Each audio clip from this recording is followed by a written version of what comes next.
No?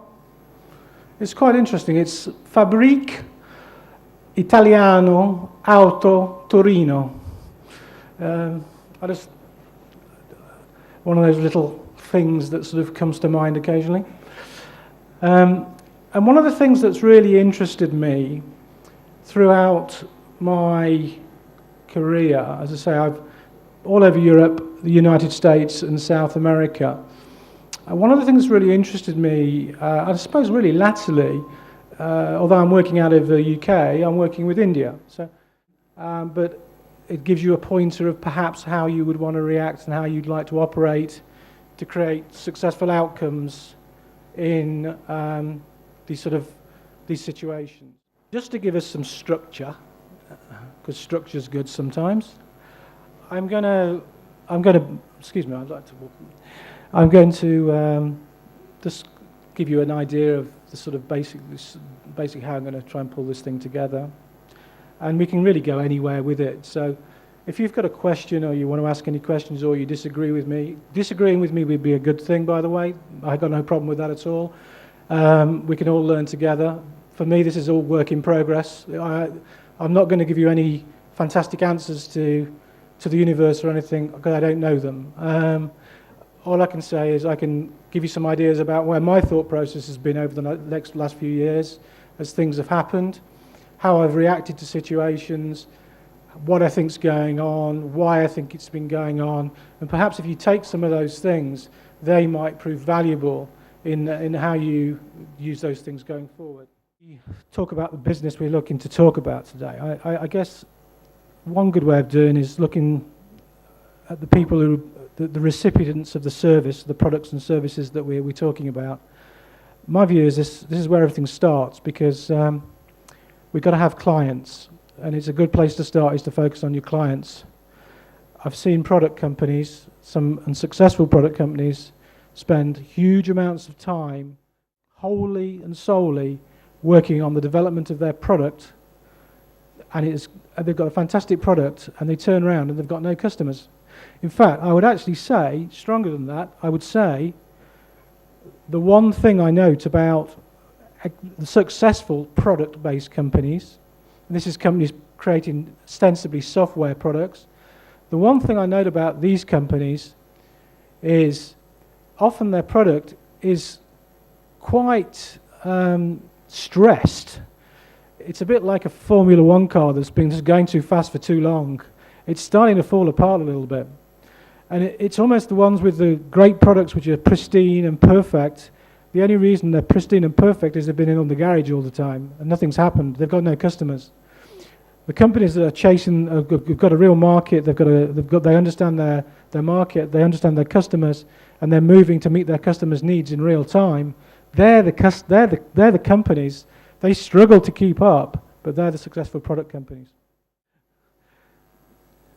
Okay.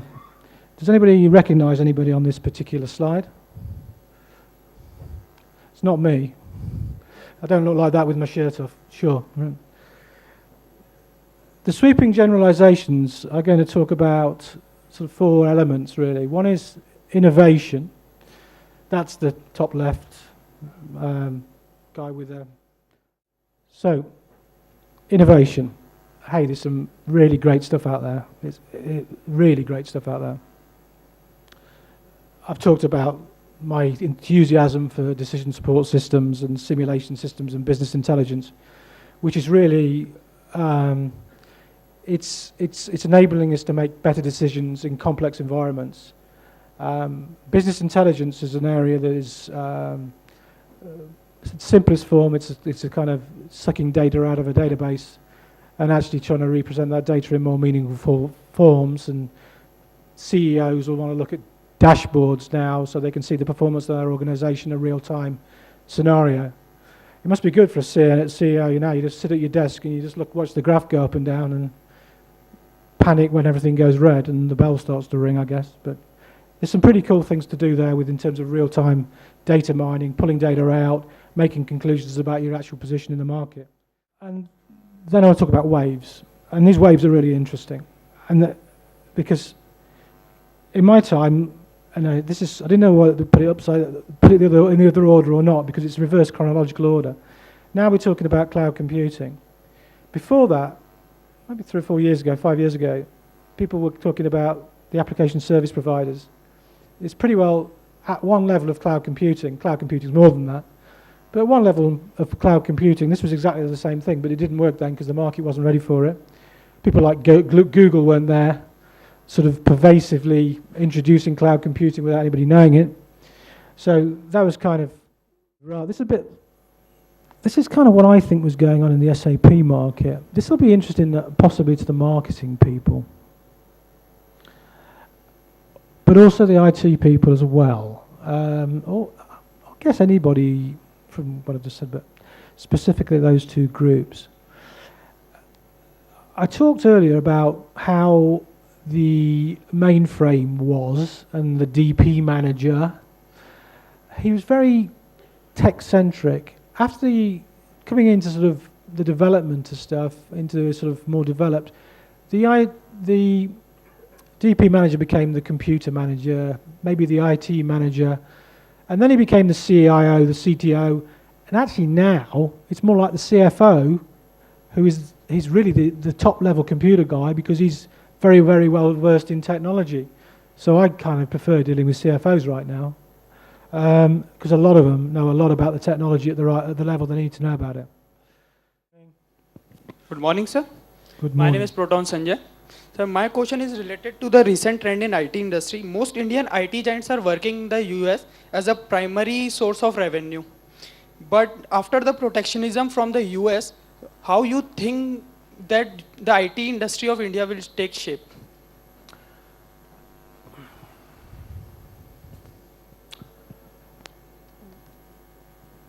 Well, I think it remains to be seen in terms of how the US changes in position are going to impact the industry. I think clearly impacting the industry to an extent already.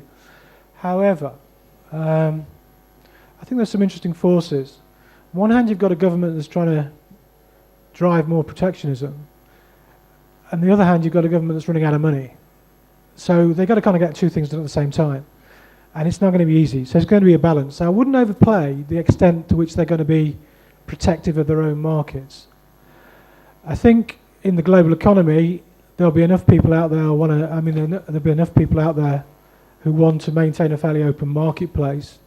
So I think, there are a lot of places where systems can be put in place which are going to really impact people's lives and make things better and fix people's problems.